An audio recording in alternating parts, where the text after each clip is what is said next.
इंसदाद दहशतगर्दी अदालत के एक अहम तरीन जज जिनको पहले पैगामात भी भिजवाए जाते रहे चैम्बर में मुलाकात के लिए, वो आज सुबह से गायब हैं और इस हवाले से उनके स्टाफ को भी नहीं पता। स्टाफ भी खासा परेशान दिखाई दे रहा है। कौन से जज हैं और ये क्या तमाम तरह हैपनिंग है वो आपके सामने रखेंगे, लेकिन इसके साथ साथ एक सहाफी को मुल्क से बाहर जाने से रोक दिया गया है और डिप्टी सुपरिटेंडेंट अडियाला जेल की हामला बीवी को फौरी तौर पर जो रिहाइश का है वो खाली करने का हुक्म दिया गया। फिरौनियत अपने उरूज पर है। अस्सलाम वालेकुम, आप देख रहे हैं सियासत.pk। वो कहते हैं ना कि जिस देश की कोर्ट कचहरी में इंसाफ टकों पर बिकता हो और जिस देश की कोर्ट कचहरी में काजी मुजरिम से पूछकर फैसला लिखता हो, फिर शायद उस देश में यही सब कुछ होता है। पाकिस्तान में इस वक्त जज मोहम्मद अब्बास इंसदाद दहशतगर्दी अदालत के जज, जिनको बाकायदा तौर पर पैगामात भी भिजवाए जाते रहे और ये वो अपनी जुबान से तो इजहार करते रहे। इस हवाले से फिर अदालत भी लगी। Chief justice Lahore high court Malik Shahzad साहब ने अदालत भी लगाई। जियो फेंसिंग की बातें भी की गई। आज सुबह से वो जज साहब गायब हैं। आज उनके पास केसेस भी थे। उमर अयूब खान साहब और पाकिस्तान तहरीक इंसाफ की क़यादत में वहां पहुंचना भी था, लेकिन जज साहब जो है वो मौजूद नहीं है। जज मोहम्मद अब्बास साहब टाइम के बड़े पाबंद हैं। इस हवाले से उमर अयूब साहब की ट्वीट है, मैं वो भी आपके सामने रखूंगी, लेकिन उमर अयूब साहब ट्वीट में यही लिख रहे हैं कि the whereabouts of special judge anti-terrorist court Sargodha Mohammad Abbas are not known। और इसके साथ साथ वो कह रहे हैं कि when we the accused arrived in the court in the morning, we were told that Judge Mohammad Abbas साहब is unwell and will come at 10:30। लेकिन जज मोहम्मद अब्बास साहब जो है वो बड़ा टाइमली पहुंच जाते हैं अदालत के अंदर और वो कभी भी लेट नहीं होते। इस हवाले से उनका स्टाफ भी खासा परेशान दिखाई दे रहा है। उनके वेयर अबाउट्स के हवाले से कुछ पता नहीं चल सका। इन साहब को, इन जज साहब को इनके बाकायदा तौर पे घर तक इनका पीछा भी किया जाता रहा।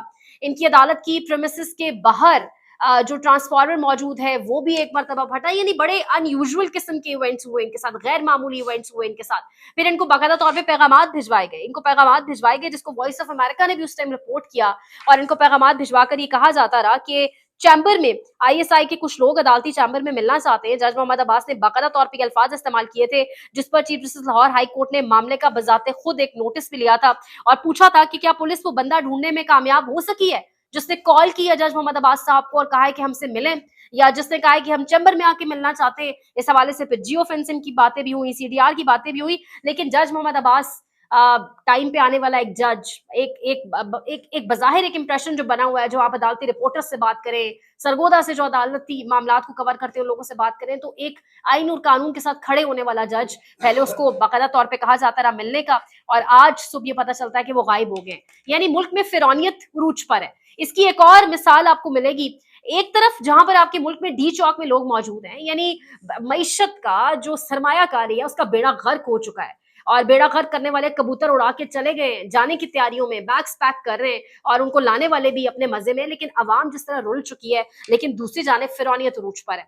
Deputy superintendent Adiala jail Mohammad Akram साहब 14 अगस्त की सुबह ये गायब हुए और उसके बाद से लेकर आज तक, बजाय इसके कि इनको रिकवर कराया जा सके, इनकी फैमिली को कोई दिलासा दिया जा सके, स्टेट की जानिब से, अदारों की जानिब से बताया जा सके वो कहाँ है, किसकी कस्टडी में है, किस हवाले से तफ्तीश हो रही है। मीडिया हमारा, जब भी तारीख लिखी जाएगी ना, ये मीडिया सबसे ज्यादा काले हरूफ में इस मीडिया किरदार लिखा जाएगा। मीडिया यही खबरें चलाता रहा कि जज साहब जो है वो डिप्टी सुपरिटेंडेंट साहब जो हैं उनको गिरफ्तार कर लिया गया, जबकि बिल्कुल अरेस्ट नहीं हुए, उनको बाकायदा तौर पे ले जाया गया। और उसके बाद आज सुबह सुबह अभी ईमान मजारी साहिबा जो वकील हैं उनकी जानिब से बाकायदा तौर पे कहा गया कि कल रात 2:30 बजे से लेकर 5 बजे तक deputy superintendent Adiala jail Mohammad Akram के घर इंटेलिजेंस एजेंसियों और सीटीटी ने छापा मारा और अहले खाना को धमकाया कि अदालतें आपके लिए कुछ नहीं कर सकती। एजेंसियां इनके घर वालों को कहती है कि वो ठीक है और हम इनको दवाइयां दे रहे हैं। यानी ये हालत है। और फिर इसके ऊपर आप सोने के ऊपर सुहागा आप देखें, चोरी ऊपर से सीना जोरी कि हामला बीवी है उनकी और हामला खातून को सुपरिटेंडेंट अडियाला जेल की जानिब से आज सुबह सुबह बाकायदा नोटिस भेजा गया है कि रिहाइशगाह फौरन खाली करें। यानी क्या वो मजीद डिप्टी सुपरिटेंडेंट नहीं है अडियाला जेल का?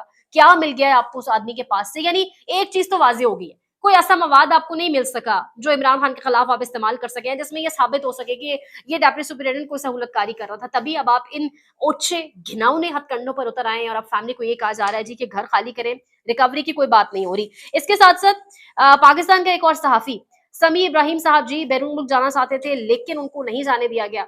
सहाफियों पर तो जिस तरह से जुल्म तोड़े गए, जुल्म के पहाड़ तोड़े गए, वो सब कुछ हमारे सामने मौजूद है और जिस तरीके से सहाफियों के साथ एक रवैया रवा रखा गया वो सब कुछ हमारे सामने है। और आज समी इब्राहिम साहब को बाहर नहीं जाने दिया गया।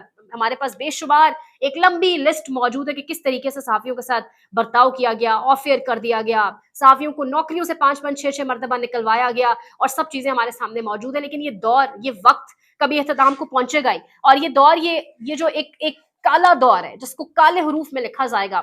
जिसके बारे में शायद अब बच्चा-बच्चा जानता है, जब ये इख्तिताम को पहुँचेगा, तो शायद उसके साथ ही काज़ी फ़ायज़ ईसा का दौर भी इख्तिताम को पहुँचेगा। क्योंकि इस वक़्त जो इस देश का मुंशी है, जो कमान सँभाले बैठा है, जो सबसे बड़ी इंसाफ की कुर्सी के ऊपर है, वही किसी इंसाफ के मूड में दिखाई नहीं दे रहा। काज़ी फ़ायज़ ईसा साहब के हवाले से भी एक बड़ी खबर है। खबर ये है, मतीउल्लाह जान साहब ने एक बड़ी स्टोरी, बड़ी खबर ब्रेक की और वो कह रहे हैं बड़ा खतरनाक प्लान, बड़ा आप कह लें बड़ा डीप रूटेड प्लान उन्होंने बताया और अगर ऐसा हो जाता है तो किस तरीके से सुप्रीम कोर्ट खुदा न खास्ता तकसीम होगी और अगर ऐसा हो जाता है तो किस तरीके से कादी साहब मजीद चीफ जस्टिस ऑफ पाकिस्तान रहेंगे और ये काला दौर, ये जुल्म का दौर जारी और सारी रहेगा। जिस तरीके से लोग कहते थे कि इदारों के साथ ऑन बोर्ड है कादी साहब। अब बड़ी गेम ये है जी कि 13 सितंबर को जुडिशल कमीशन के इजलास में कादी साहब अपनी मर्जी के 6 जजेस लगाकर अक्सरियत में आ सकते हैं। अब उसमें होगा क्या कि वो जब सबसे पहले तो जो 40 सीटें पाकिस्तान तहरीक इंसाफ की उनको वो डिक्लेयर नहीं कर रहे, जो पाकिस्तान तहरीक इंसाफ को रिजर्व सीट्स और उसके ऊपर जो सारा मामला है वो इलेक्शन कमीशन जिस तरह से डिक्लेयर नहीं कर रहा, वो सारा हमारे सामने मौजूद है तकनीकी वजूहात की बिना पर। अब वो 40 के तनासुब से उस रेशो से पाकिस्तान तहरीक इंसाफ को सीटें नहीं दी जाएंगी। अब किया क्या जाएगा इस तमाम चक्कर की आड़ में, वो जो एक अक्सरियत है, वो जो तमाम सीट्स हैं वो दे दी जाएंगी मुस्लिम लीग नवाज को और फिर अक्सरियत लेकर एक मुतनाज़ा तरीन आईनी तरमीम लाई जाएगी और वो आईनी तरमीम होगी मुद्दत मुलाजमत बढ़ाने की काजी फ़ायज़ ईसा साहब की। और ये एक बहुत बड़ा खदशा मौजूद है कि ये काम किया जाएगा और ये काम 13 सितंबर से पहले पहले किया जाएगा। सो इसीलिए जुडिशल कमीशन के इजलास का बाकायदा तौर पर मतीउल्लाह जान साहब हवाला दे रहे हैं, उनके साथ हसनात मलिक और असद तूर साहब भी तमाम तर सहाफ़ी मौजूद हैं और एक डिस्कशन ही कर रहे हैं और मतीउल्लाह जान साहब खदशे का इजहार कर रहे हैं कि ये काम हो सकता है और इसके बाद कादी साहब की एक्सटेंशन यानी मुद्दत जो है ओहदे की वो बढ़ाई जाएगी और फिर इसमें यह भी हो सकता है कि सुप्रीम कोर्ट में फिर दरखास्त आ जाएगी और फिर वो तमाम के तमाम फुल कोर्ट यानी 25 जजेस पर मुश्तमिल फुल कोर्ट बैठेगा। 25 जज बैठेंगे और चीफ जस्टिस भी मौजूद होंगे। वो कहेंगे कि ये मुद्दत होता सबकी बड़ी है, मैं भी फुल कोर्ट में बैठूंगा और फुल कोर्ट में जब 25 जजेस होंगे तो कोशिश ये हुकूमत की होगी कि उसमें मेजॉरिटी जो है वो जस्टिस काजी फ़ायज़ ईसा के हक में हो। तो ये एक बहुत बड़ा एक सीन खड़ा हो जाएगा। ये बातें सारी वही है। अब आपको समझ आ रहा होगा कि एडॉक जजेस भी क्यों लाना चाहते थे कादी साहब। ये जो और जजेस लाने की तैयारी हो रही है, ये क्यों हो रही है? दरअसल कादी साहब को अक्सरियत में लाने के लिए, मंसूर अली शाह साहब को अक़लियत में दिखाने के लिए और उसके लिए जो लंबा जो एक ब्रॉडर पर्सपेक्टिव है और जो लंबा प्लान है वो ये है कि कादी साहब की मुद्दत मुलाज़मत बढ़ाकर मंसूर अली शाह साहब को साइडलाइन कर दिया जाए और जब कादी साहब अपना टेन्योर दोबारा मुकम्मल कर चुके हो तो मंसूर अली शाह साहब का वक्त ही ना रहे चीफ जस्टिस बनने का। और इस हवाले से मतीउल्लाह जान साहब ने भी इस बात का जिक्र एंड पर किया और ये हम सब जानते हैं कि आईनी तरमीम को फिर सुप्रीम कोर्ट में चैलेंज आज से पहले नहीं किया गया। आईनी तरमीम कभी सुप्रीम कोर्ट के अंदर चैलेंज नहीं हुई, तो अगर ये इस आईनी तरमीम के अकॉर्डिंग ये तमाम तर मामला हो जाता है तो इसको चैलेंज करना भी बड़ा मुश्किल होगा और इस हवाले से ये खदशा भी है जो बड़ा अलार्मिंग है, जो बड़ा डिस्टर्बिंग है। पाकिस्तान में सरमायाकारी, मईशत, सिक्योरिटी मामला, बलोचिस्तान उठा के देखिए, कराची उठा के देखिए, इस्लामाबाद के अंदर देखिए, 10 जगहों पर एजिटेशन इस टाइम होगी। उस वक्त के अंदर अगर सुप्रीम कोर्ट के अंदर धड़ेबाजी हो जाती है और सुप्रीम कोर्ट में 2 ग्रुप्स बन जाते हैं, एक ग्रुप काजी फ़ायज़ ईसा को चीफ जस्टिस मानता है और एक ग्रुप कहता है नहीं जी आप चीफ जस्टिस नहीं है, तो उस सूरत में हालात किस तरफ जाएंगे? मुल्क में कितनी एक अजीब क्योटिक मजीद क्योस बढ़ेगा वो आपके सामने है। लेकिन खेल करवाने वाले जो मदारी हैं, जो डुगडुगी बजा रहे हैं, वो अपने मजे में और शायद उनके लिए चीफ जस्टिस काजी फ़ायज़ ईसा से सूटेबल आदमी कोई नहीं है। एक और खबर है जी इमरान खान के हवाले से।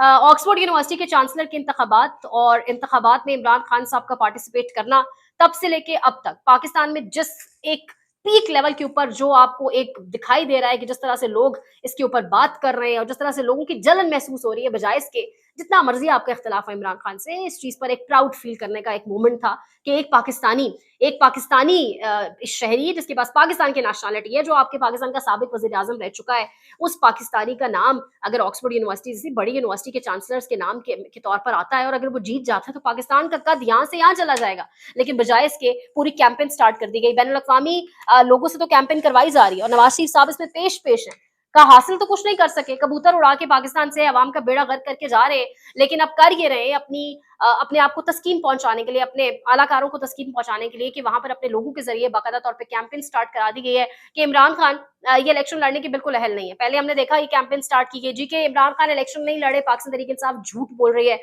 उनके पेपर्स एक्सेप्ट नहीं हुए। और ये भी आपको यहाँ बताते चले कि इमरान खान स्ट्रॉन्गेस्ट जितने नॉमिनीज हैं उनमें बड़ा स्ट्रॉन्ग इमरान खान जो है एक कैंडिडेट है और वो बन भी सकते हैं, लेकिन पाकिस्तानी बजाय इसके कि पाकिस्तान के अंदर जो कुछ सहाफी मौजूद हैं, जो कुछ काली भेड़े मौजूद है, तलत हुसैन की शक्ल में, शाहजेब खानजादा की शक्ल में, उमर चीमा की शक्ल में, इनकी मुनाफकत इस हद तक बढ़ चुकी है। न जाने इन्होंने इनकी कौन सी कमजोरियां वीडियोस क्या मौजूद है कि इन्होंने बाकायदा इस चीज के ऊपर एक कैंपेन शुरू कर दिया कि इमरान खान डिजर्व नहीं करते, इमरान खान नहीं बन पाएंगे, शिकायतों के अंबार पहुंच चुके हैं ऑक्सफोर्ड यूनिवर्सिटी के अंदर। यानी आपको खुश होना चाहिए, पाकिस्तान के लिए एक बड़ा बड़ा प्राउड मोमेंट होगा अगर वाकईतन इमरान खान का नाम या किसी पाकिस्तानी का नाम, किसी साबिक वजीर आजम का नाम कोई इस काबिल है, क्योंकि इससे पहले तो कोई पाकिस्तानी इस काबिल नहीं था। जितने भी वजीर आजम बनते हैं वो जिस दिन वजीर आजम की कुर्सी से उतरते 3-4 दिन लेते हैं सामान पैक शैक करने के चक्कर में, पैसे शाह से जमा करने के चक्कर में और मुल्क से चले जाते हैं। एक वाहिद वजीर आजम था जो मुल्क में बैठा है, जो लड़ा है, अपने लोगों के बीच है, जिसने एक आवाज लगा दी है कि मेरा जीना मरना इस मुल्क के अंदर ही है। और अब अगर वो ऑक्सफोर्ड यूनिवर्सिटी का चांसलर बन जाता है तो इसकी सबसे ज्यादा परेशानी आखिर किन लोगों को है? देखते रहिए सियासत.pk। पाकिस्तान में इस वक्त सबसे बड़ा मसला बोलने का है। पाकिस्तान में बोलने नहीं दिया जाता, जुबानें खींच ली जाती हैं, डर है, खौफ है, टेरर है। पाकिस्तान का मीडिया मुकम्मल तौर पर कंट्रोल्ड है, वेल मैनेज्ड है, एक मैसिव सेंसरशिप है। इसी तरह का दबाव पाकिस्तान में सियासत.pk भी फेस कर रहा है, जिसे पाकिस्तान भर में गुज़श्ता कई महीनों से मावरा आइन, मावरा कवानीन मुकम्मल तौर पर बंद कर दिया गया है, मुकम्मल तौर पर बैन कर दिया गया है। सियासत.pk की नशरियात को लिमिटेड करके पाकिस्तान में छोड़ दिया गया है। तमाम तर कानूनी मुआवजे के ऊपर आवाज उठाई गई, दस्तक दी गई, लेकिन हर तरफ से खामोशी है, सन्नाटा है, कहीं पर कोई सुनवाई नहीं है, कोई सुनने को तैयार नहीं है। लेकिन इसका हल क्या है? क्या खामोश हो जाएं? क्या सवाल ना करें? क्या मालूमात आप तक ना पहुंचाएं? क्या इंफॉर्मेशन आप तक ना पहुंचाएं? मालूमात भी पहुंचेगी, इंफॉर्मेशन भी पहुंचेगी, सवालात भी उठेंगे, लेकिन अब आपने रोल प्ले करना है, आपने अपना किरदार अदा करना है। और छोटा सा एक प्रोसीजर है, प्रोसेस है, उसके बाद आप अपना किरदार अदा करें और हमारी मदद करें। पहले आपने यह करना है कि हमारे YouTube चैनल को सब्सक्राइब करना है, उसके बाद ज्वाइन के बटन के ऊपर जाना है, क्लिक करके हमारा मेंबर बनना है। या फिर दूसरा ऑप्शन यह है कि आपने वीडियो की डिस्क्रिप्शन में जाना है, वहां पर पैट्रियन का लिंक मौजूद होगा, उस लिंक के ऊपर क्लिक करें और हमें सपोर्ट करें, हमारा हिस्सा बने, हमारी ताकत बने। ख्याल रखिएगा। अल्लाह हाफिज।